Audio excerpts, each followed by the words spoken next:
It's time for Market Explainer, your number one business news podcast. Hosted by Danny and the big man. And it starts right now. Well, we're going to jump into this next story, but before we do that, I want to tell everybody about my website, workandhomestuff.com. In 2022, the likelihood of you returning to your office near zero. You ain't going back, and you're probably going to get fired. So don't say that. That's awful. You need to set up a home office. Workandhomestuff.com has all the stuff you need to get up and running with the right chair and desk combination for you. That is workandhomestuff.com. Yep. Now, this last story, our good friends, Tad Seguira, Christina Pabitsky, and their Mom's House Network, which is Tom Segura and Christina Pabitsky. Yes, that's go correct. ahead. Well, what's really funny is Big Man can never remember the name of the people at this podcast. I cannot. He cannot remember the name of the podcast, so he always says, "Man, I was watching what's it called? Mom's House." I was like, "It's your mom's house." Your mom's house. Yes. So these are a husband and wife comedian. They're actually funny. This year they moved to Austin from Los Angeles. And they're funny in their own right. Like, they don't tour together. It's not Tom and Christina. No, it's Tom Segura and Christina Pabitsky. Like, they're completely different shows. And if you didn't know, like, they also have, as part of their network, Boris Car Charger, the Machine, who part of the gag of this organization is that everyone is always mispronouncing people's names on purpose. Mm-hmm. So I'm just being a mommy and I'm just embracing it, which is what they call their fandom, the mommies. They signed a multi-year agreement in which YMH Studios will integrate their staff into Stitcher, which is owned by Sirius XM, which Stitcher is the redheaded stepchild of podcasting and has gone from, like, has switched hands like 4 times, I think, at this point. Mm-hmm. And they're going to work to create some more unique content that exclusively gets published through Stitcher, which Stitcher is just like Anchor. It publishes it everywhere. So... yeah, so your Mom's House is partnering with Sirius XM, and all of their existing content, which is your Mom's House, Dr. Drew After Dark, The Bear in 2K, Two Bears, One Cave. 2 Bears, 1 Cave, not The Bear in 2 Caves. Whatever. Okay, yeah. And then Christina has another one where she does something about where's your mom's at, something like that. So they're taking all of their existing shows. Right, which 5 or 6 of them, they're moving all of those to Stitcher. Now, what I find interesting about this is that's only one part of this deal. Right. They're doing that part. The other part is to create content. Right. Then with Stitcher. So if you look at SiriusXM's biggest competition, at least the way based on this deal, you would think their biggest competition is Spotify. And Spotify is... So SiriusXM sees the writing on the wall and goes, nobody's commuting to their job, so nobody's going to be listening to the radio in their car, and nobody has a SiriusXM. Like, no one's doing this at their computer or on their phone. Yeah, nobody's bought a SiriusXM dongle to go on their computer. Yeah. So they realize that we have to go to a digital platform. They have the benefit of being both digital and in your car and also stuff. But that infrastructure just isn't valuable the way it used to be. And they realize, hey, if we're going to survive, we have to do something. So they buy Stitcher from EW Scripps. This was, I think, this year.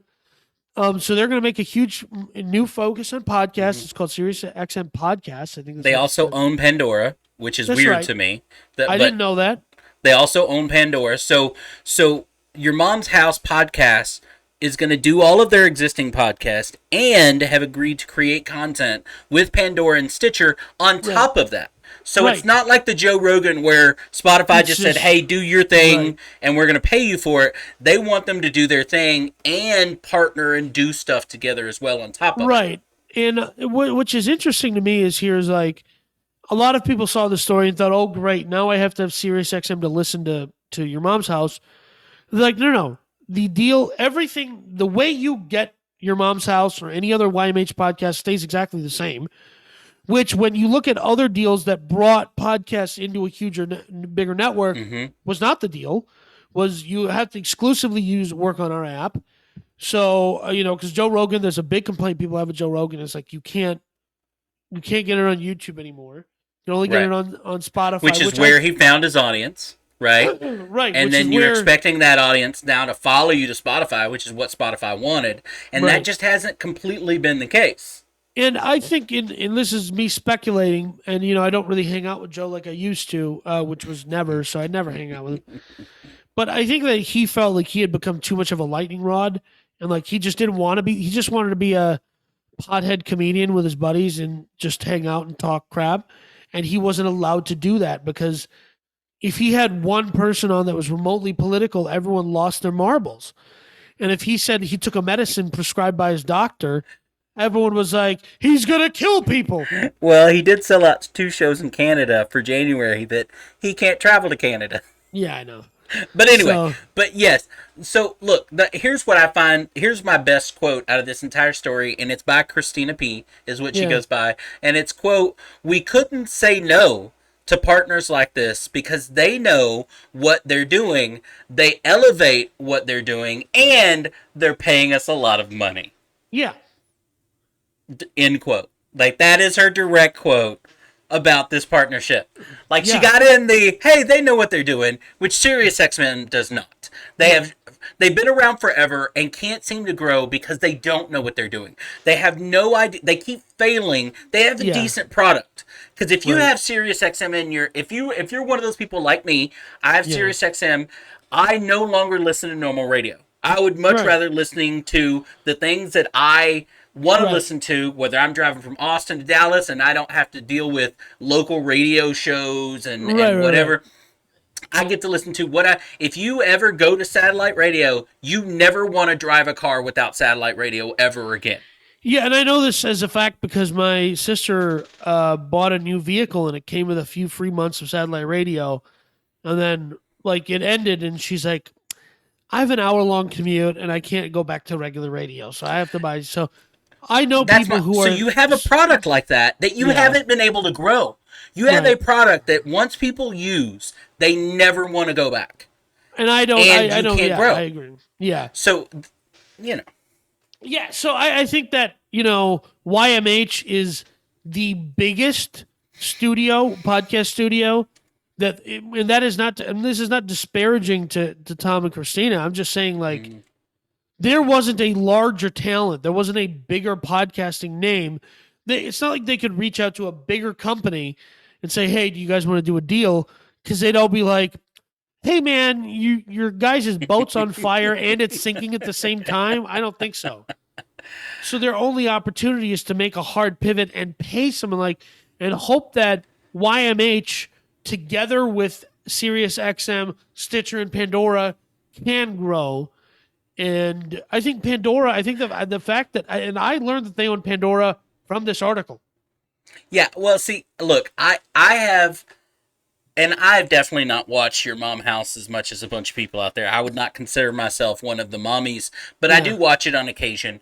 It can definitely be too much for me. I mean, it is very, but to me, that's you really why have to I have think, a stomach. That's why it's funny. Yes, and you have to find certain things funny that I don't always find funny, right? Yeah. It can be very brutal, but the point is that's why I think this may be a perfect marriage because they're the ones. Their show is all about a dumpster fire, right? Yes, it's farts and dicks. And all of them, the 2 bears, 1 cave. That's a little more tame. 2 bears is a little more tame. But Your Mom's House specifically, with the 2 of them on there and the guys that produce the show or whatever.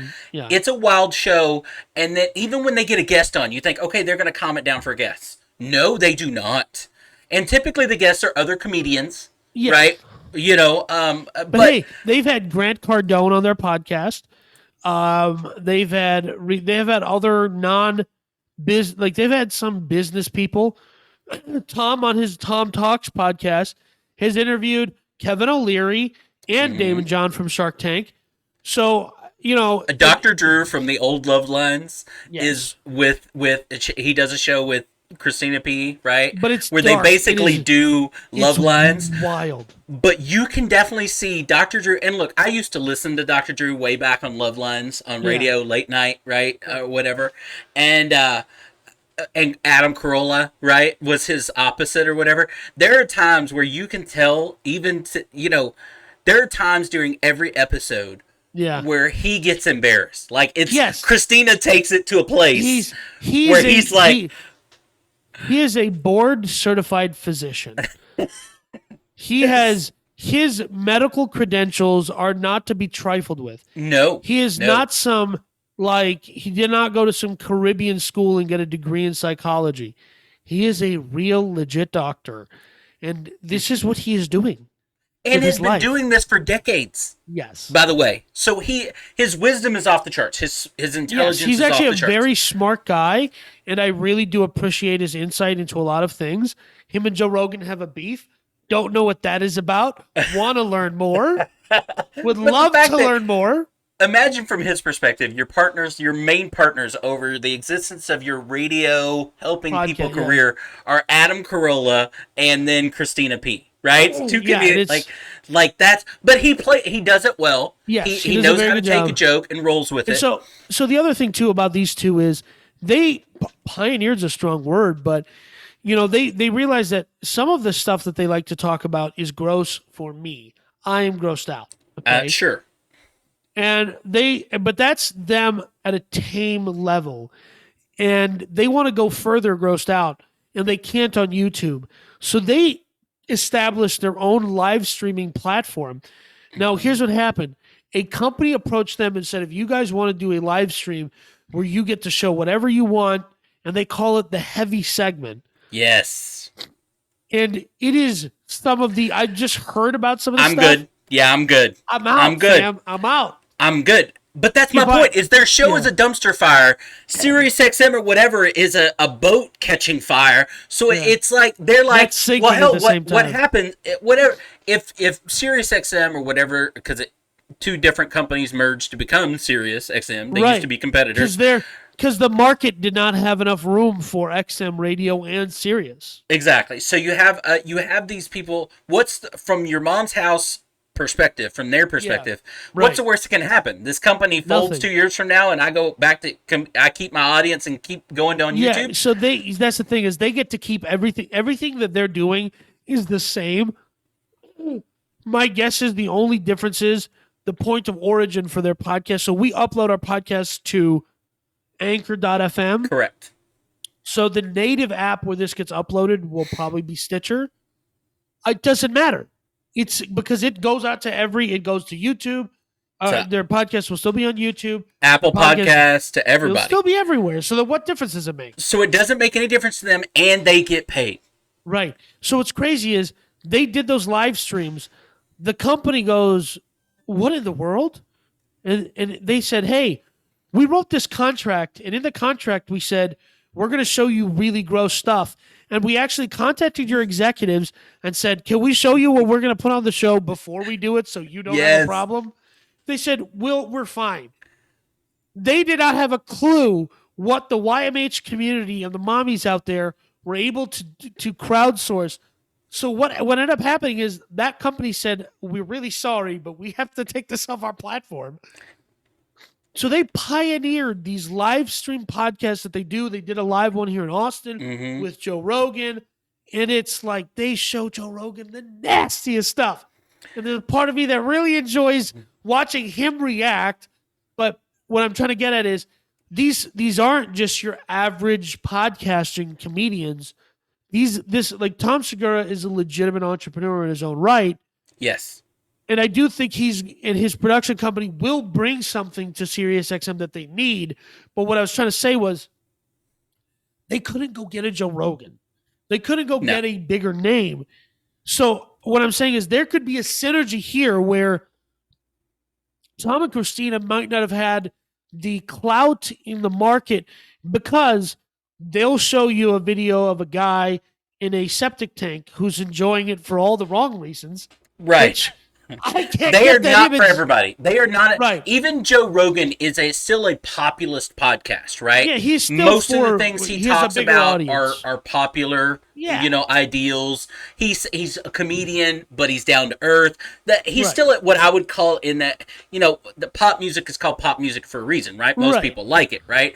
Joe Rogan still fits into that populist podcast listener. Yes. So like Your this Mom's is House not, does not. no, but it's hilarious, and I am somebody who's not interested in poop jokes, and I will suffer poop and fart Yes. jokes.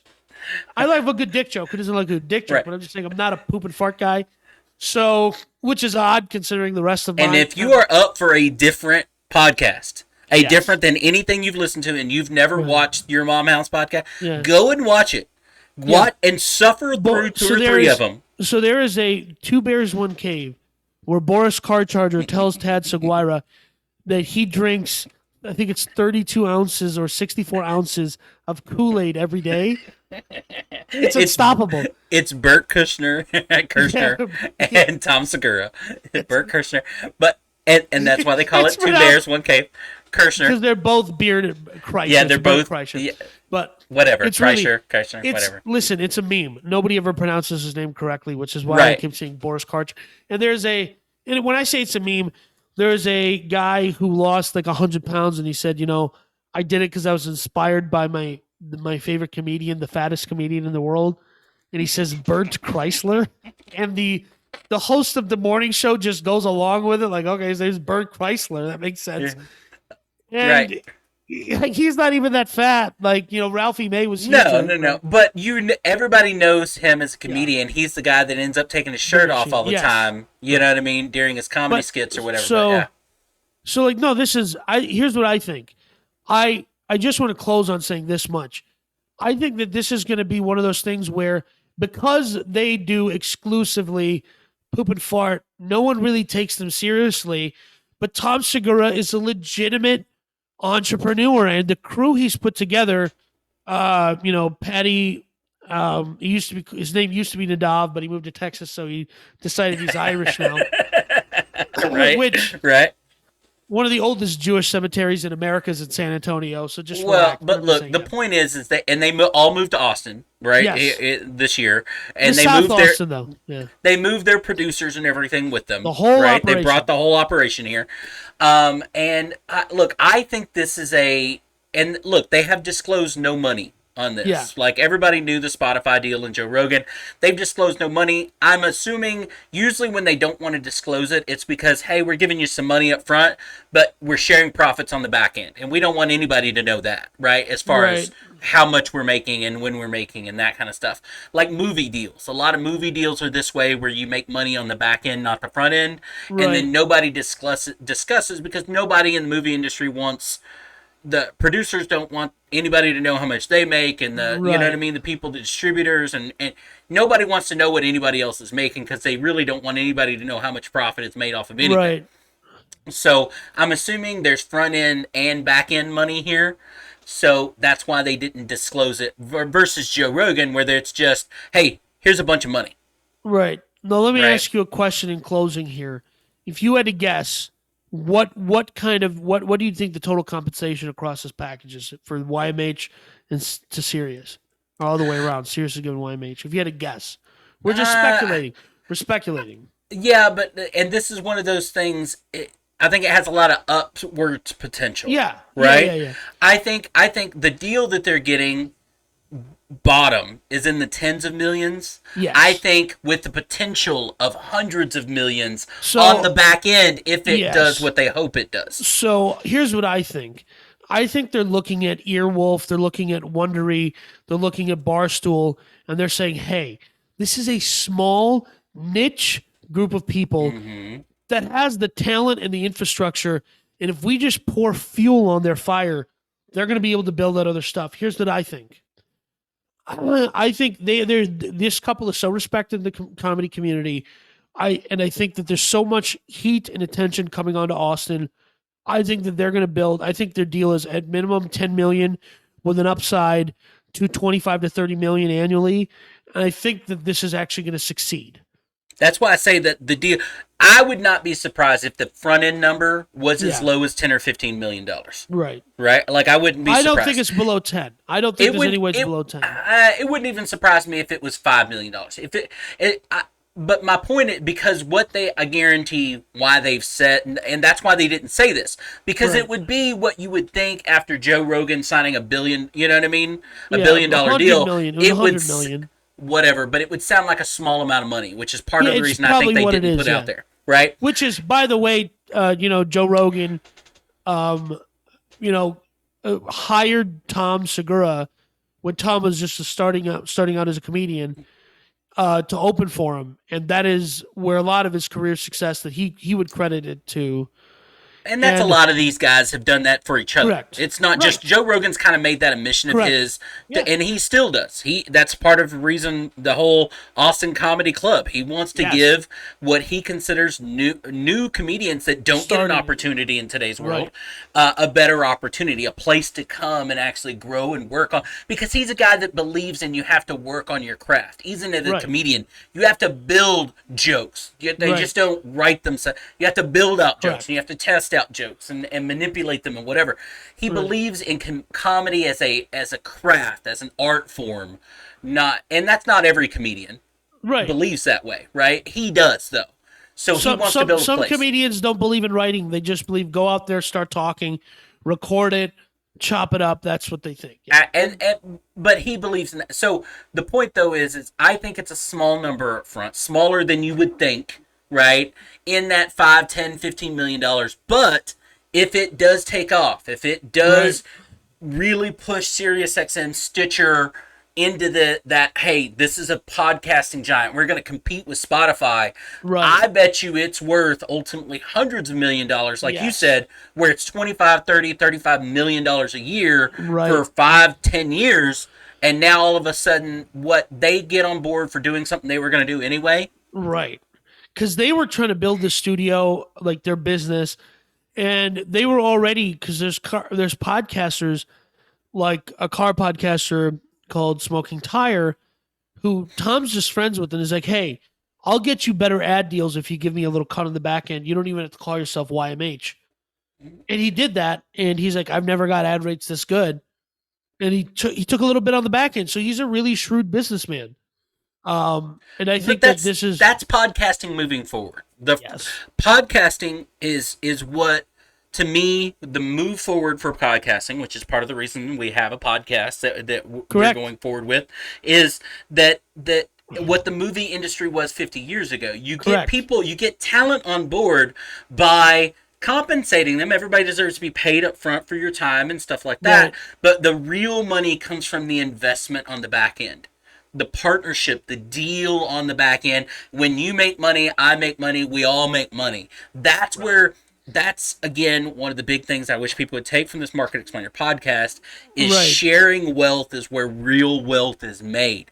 sharing's Making a strong word, investing. But okay.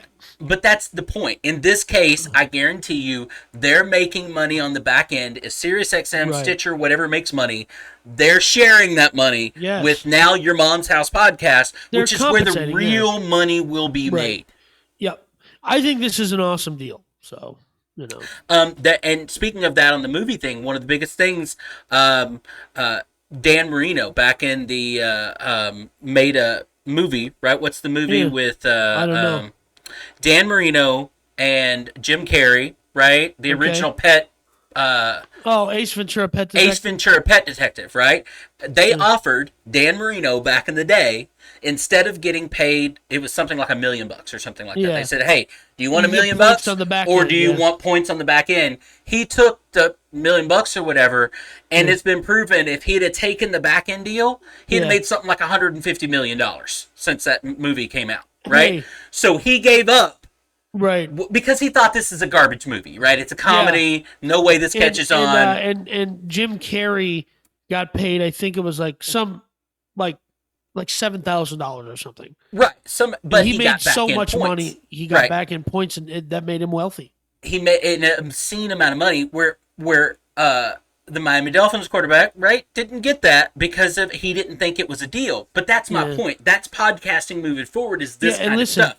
Exactly. And, a couple other examples. 50 Cent tried to give his producer on his first album, Get Rich or Die Trying, the first popular album. He tried to give a producer, he's like, yo, I'm going to give you back in points instead of giving you 10 grand. He's like, nah, give me cash.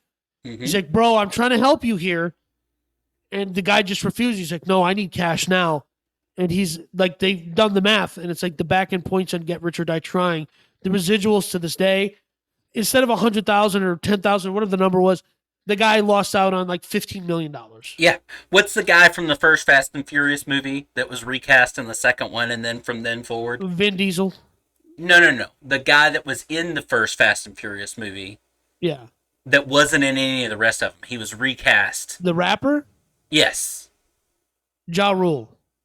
Was he the one in the first Fast and Furious movie? And then he was recast from second. He didn't want to be because he didn't think Fast and Furious was going to be. No, it was Vin Diesel. That was Vin Diesel.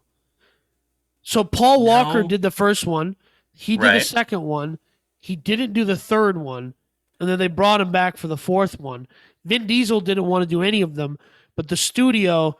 You went down a rabbit hole here, my friend. You deserve this. But anyway, the point of all of this is that the back end money in partnerships can be the real money, assuming that they work. Now, there's always risk involved. You are taking less money from, you know what I mean, or whatever. Right. But I think that's the way forward for podcasts, because what that does is it allows you to take risk, right? Right. Instead of trying to bankrupt a Stitcher or, you know what I mean, or whatever, with a $100 million price tag, right, like Spotify, it allows everybody to mitigate some of those risks and try to move forward and create something. And I just love to see it. But, in closing, as always, we want to leave you with the tip of the week. Mm-hmm. This is just a reminder for everybody out there. Just because you did it doesn't mean you're guilty. Of course, Danny would say something like that, and I'm going to leave that alone. All right, folks, we'll see you next week.